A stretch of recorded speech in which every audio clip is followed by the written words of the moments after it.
How's this new defense coming together? A lot of new faces and what have you. Uh, it's it's good on paper, and we've been talking about that. Guys, like you said, a lot of good names, a lot of talent across the board. But we got to go out here and put the work in, and that's what we're trying to do every day right now. Like I said, it looks good on paper, but this is a time where you come together, you put the work in, and then on Sundays you let the work show. So much is said about Sorry about that.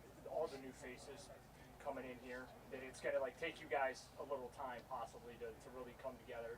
What's your take on that? And is that the case? Is it going to take you guys a little time to kind of come together? We got to get the call. We got to execute the call. I don't think it takes much time to do that.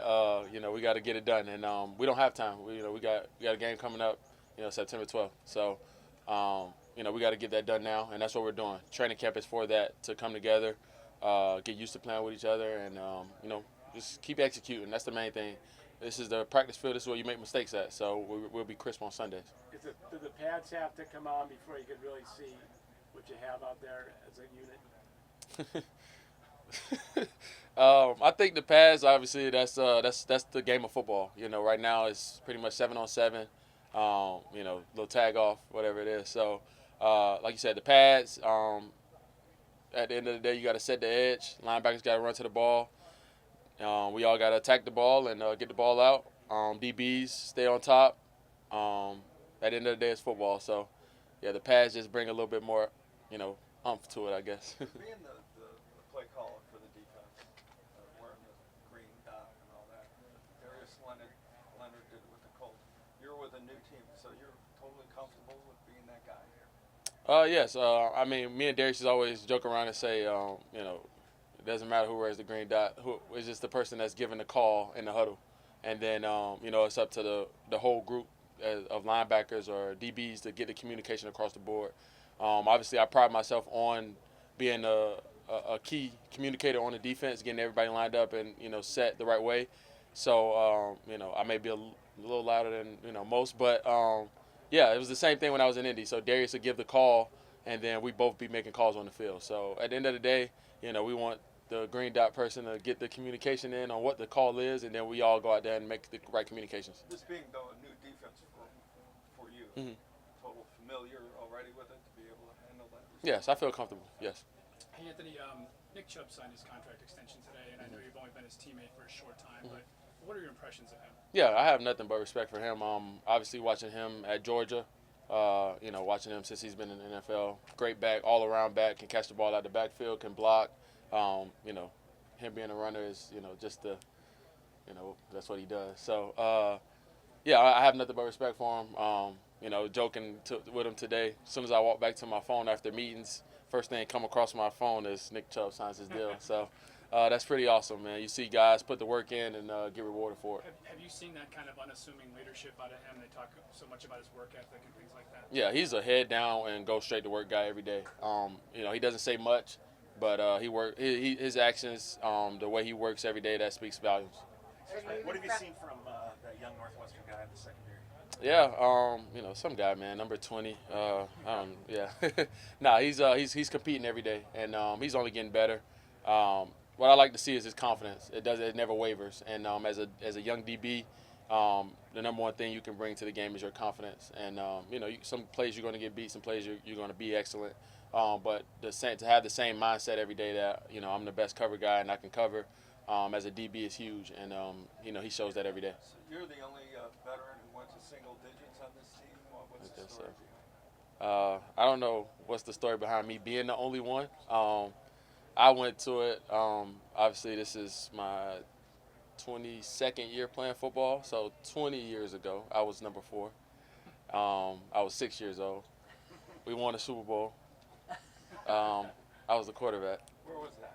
Little League, Miami, Florida. Great football down there, if you don't know. What was the name of that team? North Dade Raiders, black and gray team. Yeah, that was my roots right there. So. The only other number you considered? Yeah, number 4. Yeah. Who'd you beat in the Super Bowl? Oh, that's a good question. Oh, Bunch Park Cowboys. Yeah, I do remember that. Yep. It looks so weird though on a linebacker. No Yeah, it's all good. So were you a running quarterback or a throwing quarterback? I was a game manager, so I would, get us in the right call every time. We ran no huddle, so I was like really, really smart with remembering the plays and everything. And yeah, that was it. And we won, so I was all right. Speaking of managing, you've been through a lot of these, and you guys are hoping for a long season. So you need to do the work out here. But is there an element of pacing yourselves a little bit through camp? I always prided myself in camp of getting in the best shape possible. So when you get to week 1, you don't want to be, again, it's still nothing like playing in the game, but you want to be as much in tip-top shape as you can be. It take, like you said, it's a pace to get there though. So I mean, obviously every day you want to come out and you want to go 100 miles an hour, but that's why the coaches do. Okay, you never go more than 4 plays in a row. So all 4 plays you want to be given as much as possible, and then then it goes to 6, then 7, and all that stuff. So you want to keep building it, as you go. So right now we just finished week 1. I think nobody ever took more than 4 plays in a row, and then now it's time to keep building that up, and you want to be able to go 18 play drive. I remember we had that in Indy in the playoffs. Man, it was literally an 18 play drive, and I'm like, dude, like how did we make it off the field? Like so that's what you want to build towards that, and like you said, you can't do that day one. You want to get to that point, and I think we're taking the right steps to do that. There's a lot of young with the Browns. We asked you about Clowney and Garrett teaming up on the bookends. Now that you've been on the field, and I realize you haven't been in pads and gone full speed yet, but just when you've been out on the field and you see 90 on one side, you see 95 on the other. I only have 4 yards of field to cover when I'm running the ball, because the edge is set over here, the edge is set over there, and the quarterback has 2 seconds to get rid of the ball. So I feel very comfortable with that. A lot of young players in your group. What's your take overall on the way things are going? Yeah, a lot of competition. We're pushing each other. We're getting each other better. Like you said, guys are a lot of young guys, but I still consider myself young, even though I may be a little older. I still consider myself young as well. So, we got one, older guy, Malcolm, and he does. I mean, literally the veteran presence that you want in the linebacker room, a guy that just does everything right. Then you got the young guys, Mac, Taki, all those guys, Jacob, really, really learning and getting that next year under their belt, under this system. And, man, guys are playing well. We're going over the film, and guys are, as Coach is saying, night and day better than they were last year. So I think we're all getting better. Just ready to get the rookies on the field now. So much of a switch to lighter, quicker on the field. Get more safeties, fewer linebackers. Could you state the case that linebackers, how valuable are they still in this sport? At the end of the day, you got to be able to stop the run first, and that's every team that you play against. So, whoever's on the field, that's not, that's never going to be my decision.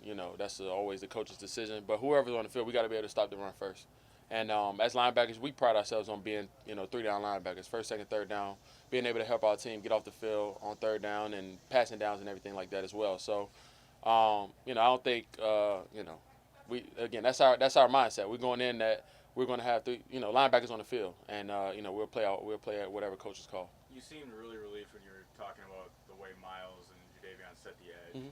For the average fan, can you explain the frustrations or the hardships that come when playing linebacker and dealing with situations when the edge is not set?